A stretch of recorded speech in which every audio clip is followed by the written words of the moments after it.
It's a people, it's a community, it's a life, it's a heart, it's a spirit. Parents of gay children say, I want my son, my gay son, to have the same opportunity to come to me and say, hey, Dad, I'm getting married, as my non-gay son or my non-gay daughter. The heck would you want a picture of a tattoo of $1,000 on your penis for? You might just need to satisfy yourself sexually alone at that point. Do I regret it? Not one bit. Did I think that I would actually take it the next step and do it again? And what goes into their life, how they handle it. There are 12 houses, and each one of those houses has a particular function. Look into yourself, think about it, and just be whoever it is that speaks to you.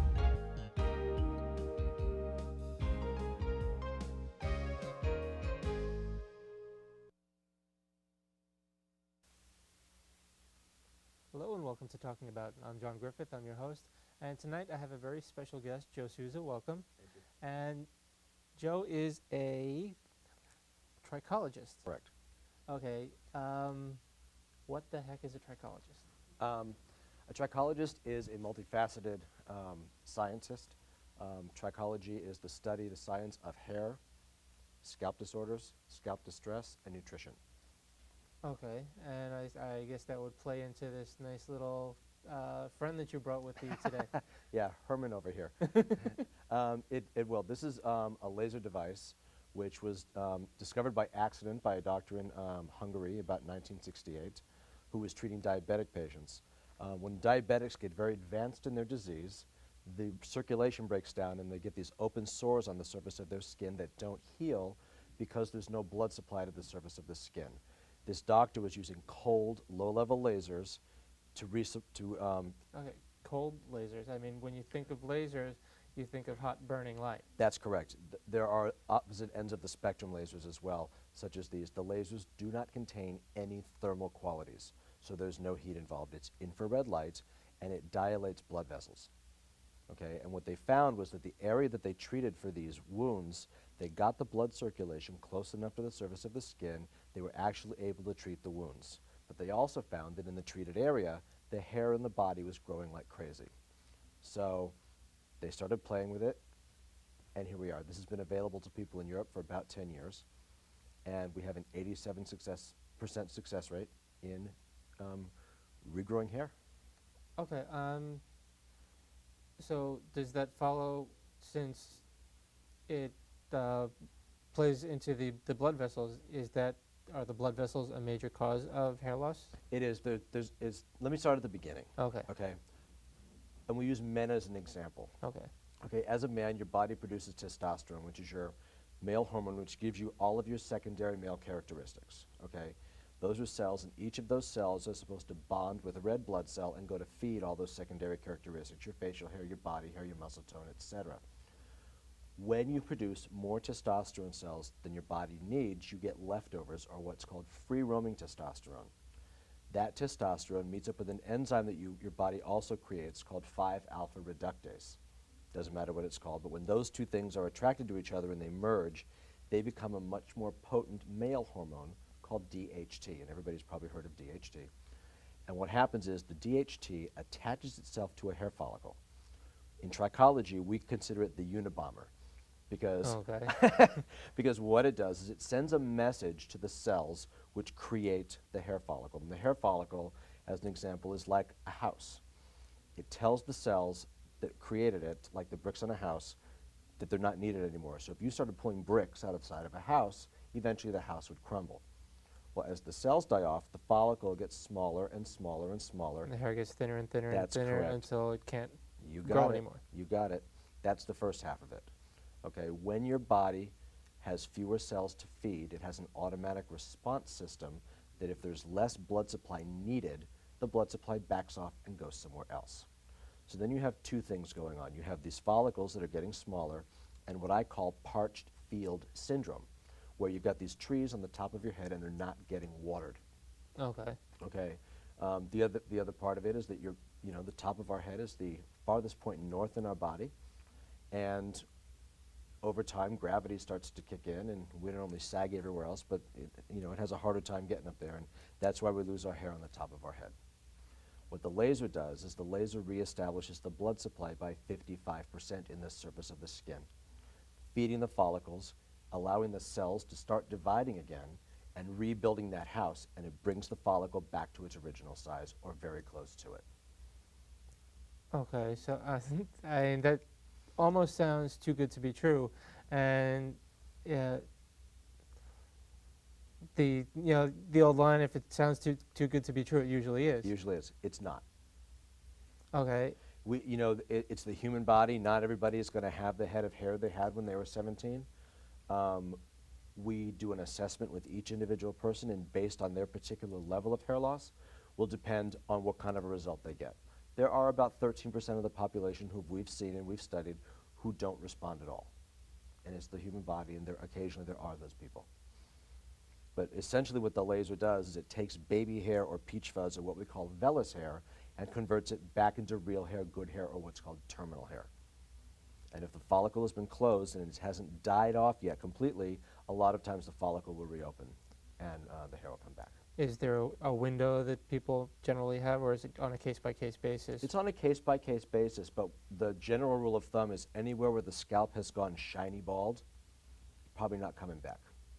Okay. As long as the follicle is still capable of producing hair, we can bring it back to pretty close to its original size of the hair shaft itself. Okay. Bringing more density, thickness. Over what period of time? The treatment process takes about a year. Okay. Okay. That's our standard. There's a schedule that has to be adhered to. The program is tailored to meet each individual's needs. For the first 3 months, you're going to come in 2 times a week. At 3 months, you're going to sit down with your consultant, see how it's kind of going, and decide for the next 3 months, based on how you've responded, whether you're going to be treated a little more aggressively, keep it the same, or if we can back off a little based on your results so far. At the very beginning, we use a microscopic digital camera called a capilloscope, and we actually count the hairs in a 1 centimeter area on 4 points of your scalp. And we count them as good hairs and baby hairs. Okay. So basically, a centimeter is basically your thumbnail. That's if you correct. Think about it. For that area, we do the front, the vertex, the back, which we use as a baseline, because this back area is the area that's usually the thickest always and isn't going to change. And we use it as a baseline, and we do one in the temple area as well. And then at 6 months, we take another set, and we recount them and see how much hair is being converted and how many new hairs have actually sprouted. So that for the last 6 months of the program, we can determine just how aggressively we need to treat you to make it happen. Okay, and I know you brought a couple of examples of the process at work. I did. Okay, could I take a look? Sure, absolutely. The first one is the one I'm most proud of because it's my own head. Okay. If you notice in the beginning, all I had on the top of my head was peach fuzz. Okay. I had these tracks that ran along the side of my head. I lost the June picture in a computer crash. But as you can see, over the course of time, the hair actually started to regenerate and come back. It grew in darker. I don't color my hair. Okay. It grew in darker, thicker, and fuller. And I'm 39 years old, and I was elated with the results. So I started studying this, and that's what brought you into it? You had gone for treatment? I did. I started as a client. Okay. And I have since changed careers, big time. Okay. We won't quote Cy Sperling on that one. No. And the, okay. This is one of my female clients. She had a really large bald spot in the center, and we were able to cover it up. We got enough of the hair to grow back that she doesn't have a noticeable bald spot anymore in just 6 months. Are there differences in treatment with males and females? There are. Men are a little bit easier. It's cut and dry. The hair loss happens for one reason or the other, heredity or DHT. Okay. And we know how to treat it. Women, it's a little bit more involved because a lot of times hormone imbalances and stress tend to play a major role. Okay. So we do sometimes work with their doctors. We put them through hormone screens to find out what's going on internally, work with them to balance what's going on internally while we work on the hair so that they get an overall balance of everything that's going on. Okay. And the actual process itself. You brought your little friend with you today. I did. Okay. Is there any way that we can kind of describe how the machine works? Sure. Up inside the machine, there are 30 laser diodes. Okay. And actually, if you'll take your chair and move it in front of the machine, we can. Okay. Just my battery careful. pack falls That's to okay. the floor. The best way to demonstrate the machine is to. The benefits of live on tape. We get all our little gaffs in here. Okay.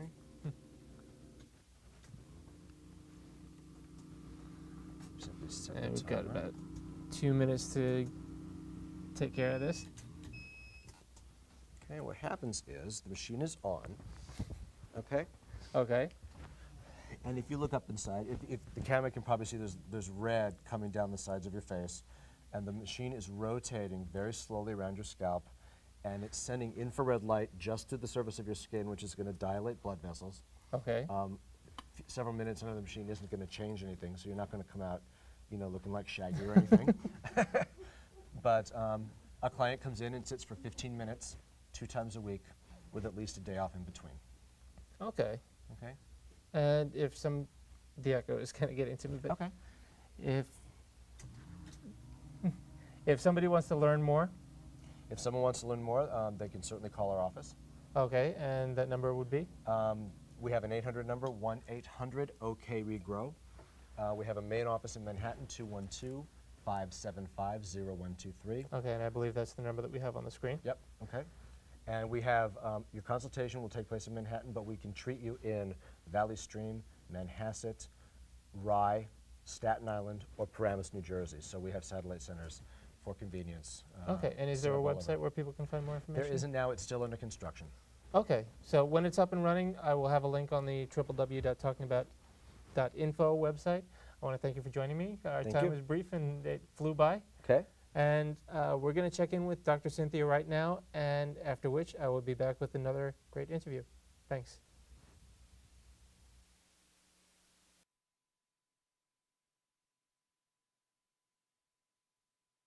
Hello and welcome to Ask Dr. Cynthia. I'm Dr. Cynthia Pizzulli, certified sex therapist, and today we hear from Devon, who writes, I am an HIV positive guy, and I've just started dating a guy who is negative. He knows about my status, but I am having trouble being intimate with him because I worry about infecting him. How can we safely overcome this? Okay. Now you're asking 2 questions. How do you handle the fact that you're feeling afraid of infecting him?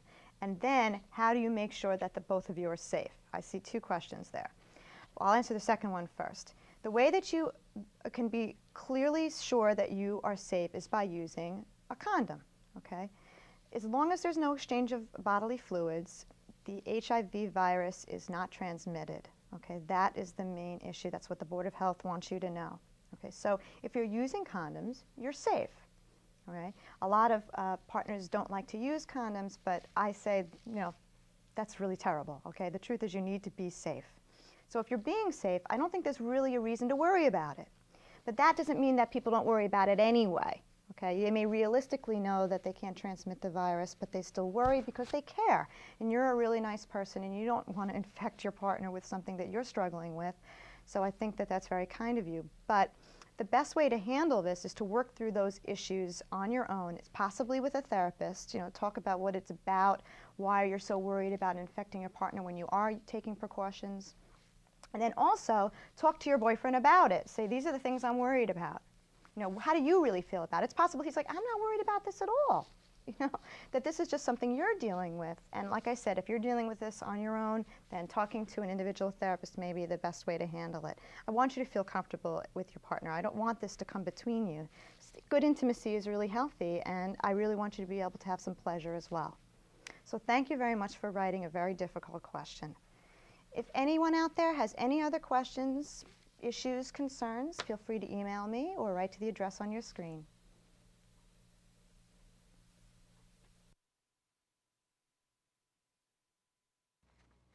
Hello and welcome back. I want to thank Dr. Cynthia for those solid words of advice. And I have a returning guest in studio with me today. I want to welcome back producer, singer, songwriter, businesswoman Shanel. Hi. Welcome back. We had spoken previously about empowerment and role models. Yeah. Just want to give an overview of what business you're in. Oh, right, okay. Yeah, I mean, basically what we spoke about last time, got a record label, starting up a design company. I'm working within the music industry. I'm a producer. You wear many hats. I wear many hats. Too many, probably. Yeah. And just building, I'd like to get into a little bit of the empowerment theme, especially as a woman in the industry. Right. Yeah. Do you find that there is a lack of role models, a lack of empowerment within there right now? Yeah and no. Yeah, I mean, I would say yes, definitely. For instance, it's a lot. I'm trying to be careful with my words here because it's a very delicate subject.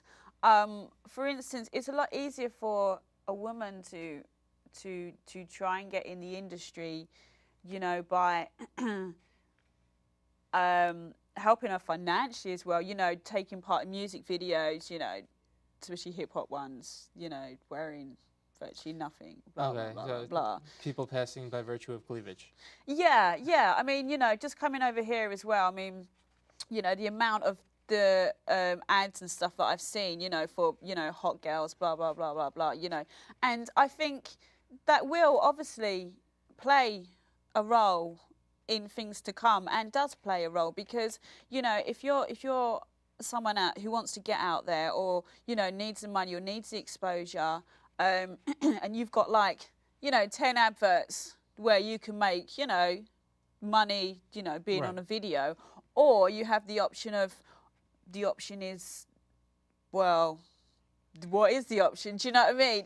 It's because there aren't a lot of other options actively. Sometimes you have to do what you need to do to survive. And yeah, and you know, if there's not been a lot of other stuff promoted by some, I mean, you know, actively promoted out there within big artists, small artists, just on the scene in general, it's gonna affect females within the industry and what they choose. You know what I mean? It's just like, you know, my example is, well, okay, well, I want to get out there. I want to kind of get in the networks. I want to do all this kind of stuff. Oh, well, maybe I need to be answering these adverts, blah, blah, blah, blah. You know, I don't feel too comfortable, you know, being in front of the camera with all my, you know, body out. But what else am I going to do? Right. So if that's the only thing out there, people get into the mindset that that's the only way to go about it? Yeah, most definitely. Whereas, you know, you could be, you know, okay, well, maybe I should try and study, you know, music a bit more, the production side in terms of, you know, what I'm doing. And actually, why don't I kind of, then I could do my own music. Then I could basically direct my own videos, you know, leading on. I mean, I'm kind of going from one big jump to another. But it takes small starting points that move on. I mean, you know, looking at these different angles to get into the industry, so you don't have to go via this guy who's going to produce your beats and make you this star and, you know, perhaps wants this in return. You know, there are other options for females out there, but we need to where you can stay vertical. Yeah, most definitely, yeah. And, you know, as a female artist, kind of going through the paces of doing, you know, releasing a promo and doing my EP and stuff like that, it's the studio side is a man's world. You know, it's men. The record label's men. You know, and it can be quite intimidating. And yeah, in my own experience, it's just like you don't really get taken seriously. You know, a lot of the time you'll say, well, I want my you know, I've got this idea, I want this track to sound like this, blah, blah, blah, blah. The guy's like, yeah. You know, it's they're not really listening to what you want. They're more looking at what they want, you know, and what they can get out of you. And I mean, I'm generalising here, I do realise, but I'm kind of giving a reflection from my own personal experience and what I see within the industry. Right, backseat directors, is that sort of the way, is that an accurate assessment? Yeah, you have your ideas and you lay that out clearly, and then they go ahead and do what they want. Yeah, that's the idea. Yeah, I mean, you know, basically, to be taken seriously in what you want to do as an artist, and not be kind of manipulated into thinking that you're getting what you want, but you're not. Yeah. And I mean, that could knock you down if you let it. Oh, yeah, for real, yeah. You know, going back to the example of the whole music videos, I mean, I'm kind of talking more, I suppose, towards the hip-hop scene here especially. Because what happens if you're not a size 8 model? Do you know what I mean? Then what are your options? Do you know what I mean? Then you're like, well, it can bring you down, because then it brings on all kinds of self-image issues. Right, and how does body image play into this? I mean, obviously it's out there. We're in the second or third video generation. Yeah. At this point, and it can be a big flesh parade. And sometimes the flesh takes precedence over the actual sound. Yeah. Yeah, it's more visual than oral. And yeah, how do you stay focused in that? Exactly. Yeah. How do you stay focused? I think obviously you need a balance. I mean, I don't want to come across as like, oh, you know, let's all start wearing like big gowns and stuff like that, you know. But I'm just saying, let's have a balance. Yeah. You can wear your Laura Ingalls dress. Little House on the Prairie clothes. Yeah. People start coming out in their hats and cover up from neck to toe. Yeah. I mean, obviously, yeah, it's fun. I don't want to kind of come across too whoa. There's a place for everything, and it's a matter of finding the balance. Yeah, it is. It's definitely finding a balance, and it's especially with society today and going more towards the hip-hop industries as well. You've got kids that are growing up, they're vulnerable. You know, they don't have the family background systems, support systems that they should have, perhaps, or would be beneficial to them. Has that been your experience? Yeah, yeah. I mean, I can talk from experience. I mean, I kind of, both my parents were in prison. So as a baby, I was in a children's home. Okay. So it's quite, whoa. So I talk a lot from personal experience. Right. I mean, I don't know what that's like over there, but over here, that can be pretty rough. Yeah. I mean, you know, you need parents as a baby. You need to have some parents. Do you know what I mean? Right. I mean, was this a group environment, or was it like foster care with a set of sort of pseudo parents overlooking several children, or was it more of an institution? Well, I mean, I was actually very fortunate. I was fortunate because I was actually adopted by a very good family. So I consider myself fortunate.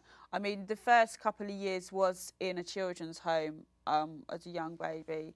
But yeah, so I kind of didn't have to go through the whole foster care route, which I really hold on to, and I really kind of thankful for. I mean, I've had a lot of negative influences, because then the adoptive family that I went into, I lost my father at the age of 10, and then issues with my mother. So I kind of did have a backlash, because you obviously then feel you have a security, and then it's kind of boom, you know, it's broken again. Right, and just having that happen multiple times, that has to take some kind of toll on your psyche.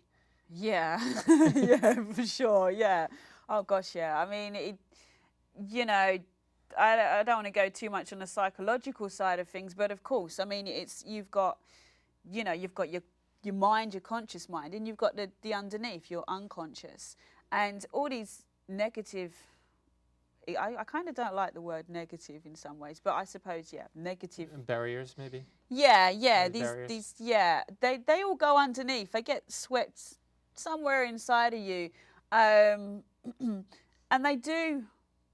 Or they can hold you back, because they will come out in different aspects, whether it's through addiction, whether, you know, all these kind of society ills, you know, it's basically those experiences, you know, that an individual's gone through that will kind of drive them towards these different angles as a coping mechanism. Whether it's not always like a chosen thing. It's not like, oh, well, I suffered this, so maybe I should go and start drinking. It's more of an unconscious kind of, you know, you find yourself in these circumstances, you don't know why. Well, why am I treating myself like this? You know, why am I like this? And, you know, stuff like that. Okay, so, I mean, so it can creep up in self-image issues, and it can cause you to be maybe a little self-destructive?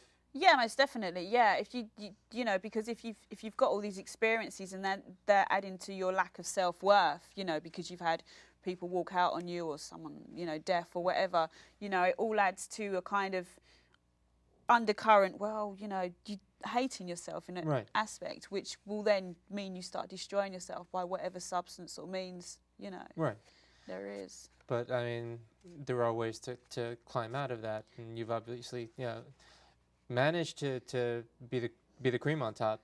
Yeah. I mean, there are. I mean, that's why I don't like the word negative, because, you know, you've got to turn things around. Once you start looking at the word negative and focusing, you bring yourself down. You've got to turn those things around, get the help that's out there, because there is help out there. You know, find yourself good people and try and focus. And just bullet points in the 1 minute remaining already. Wow. And what would you say to somebody who is in the midst of adversity, who has big dreams that they want to pursue? What would I say? I would basically say, firstly, believe in yourself. Never let anyone or anything sway you. Yeah, just don't listen to other people. And I would say, I don't want to go too God preaching here, but I would say, look spiritual, because the material world. Not religious, spiritual. Yeah, spiritual. Yeah, I'm not going to say a guiding force. Or something that you can, if you believe in the chair, believe in the chair. The chair will get me through. Yeah. And speaking of getting through, we're just about out of time. Where can people find you? They can find me on my website, which is www.shanelsworld.com. Okay, and there is a link to that on the talkingabout.info website. And again, we are out of time. I want to thank you for coming back and joining us for another segment. And I want to thank you for watching. And my name is Jon Griffith. I've been here with Shanel. I want to thank everybody who participated in today's show, and I will see you next time. Bye now.